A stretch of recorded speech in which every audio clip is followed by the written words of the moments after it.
മത്തിക്ക് 340 രൂപ, അയലയ്ക്ക് 340 രൂപ, നെത്തോലി 200 രൂപ. കഴിഞ്ഞ ആഴ്ച ഫേഷ്യൽ ചെയ്തിട്ട് ഇന്ത്യക്കാരൻ 2000 രൂപ മേടിച്ചു. ഈ മോന്തൊക്കെ 250 മതി. എടി ബീഫ് കറി വെക്കണ്ട, വരട്ടിയാ മതി.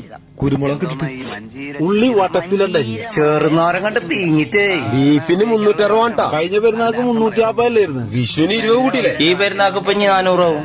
എടി ചിക്കൻ ആക്കിയാലോ? കുരുമുളക് ഇട്ടിട്ട് ഉള്ളി വട്ടത്തിലാക്കിട്ട് നിങ്ങൾ എന്തേലും ആക്കുവേ മേടിച്ചിട്ട് വാ. 2.5 കിലോ എടുക്കട്ടെ. 2.5 കിലോനാ? ഇത് പിന്തൂക്കം കൂടിയ കോഴിയാ. ഉദ്ഘാടനത്തിനൊക്കെ പോണ കൊയ്യാ. അൽഫാമൊക്കെ ഉണ്ടാക്കി എങ്ങനെ ഇടണം? വെട്ടാൻ പറ്റേ? ഒരു മിനിറ്റ്. ഇതിപ്പോ 400 കൂടെ മേലല്ലോ. ഇതിലും ബീഫല്ലേ? ഏടിയാ എന്തേന്ന് മീനാക്കിയാലോ?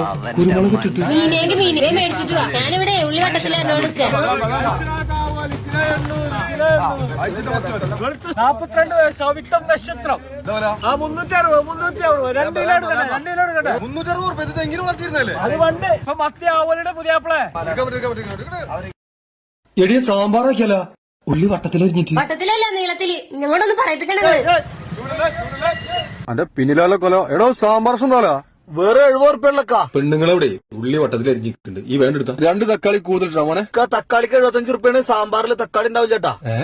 ബീൻസ് 150 ഉറുപ്പ്യ, പയറ് 100 ഉറുപ്പ്യ, മല്ലിച്ചപ്പും 200 ഉറുപ്പ്യ. ഇതൊന്നും ഇതിലുണ്ടാവും ചേട്ടാ. ചേന ഉണ്ടാവും. ചേന 80 ഉറുപ്പ്യ, അതും ഉണ്ടാവൂലേട്ടാ. പിന്നെ ഇപ്പൊ എന്താ സാമ്പാർ രസത്തില്ലേ? സാമ്പാർ രസം എന്നുള്ള പേരുണ്ടാവും. അല്ല മനുഷ്യ, നിങ്ങൾ കോൽക്കളിക്ക് പോയതാ കറിക്കൊന്നും മേടിച്ചില്ലേ? ഇനി മുതൽ ഇവിടെ മുരിങ്ങന്തലെ മുരിങ്ങക്കായ് മതി. മുരിങ്ങക്കായ ആകുമ്പോ 2 കായ്. ഉള്ളിയോ? ഉള്ളിയാ? ഉള്ളി വട്ടത്തിൽ തന്നെ അരിഞ്ഞു. ദുഷിപ്പിച്ച പരമാധികാരം പരമമായി ദുഷിപ്പിക്കുന്ന കിരീടങ്ങളെയും വാഴ്ത്തു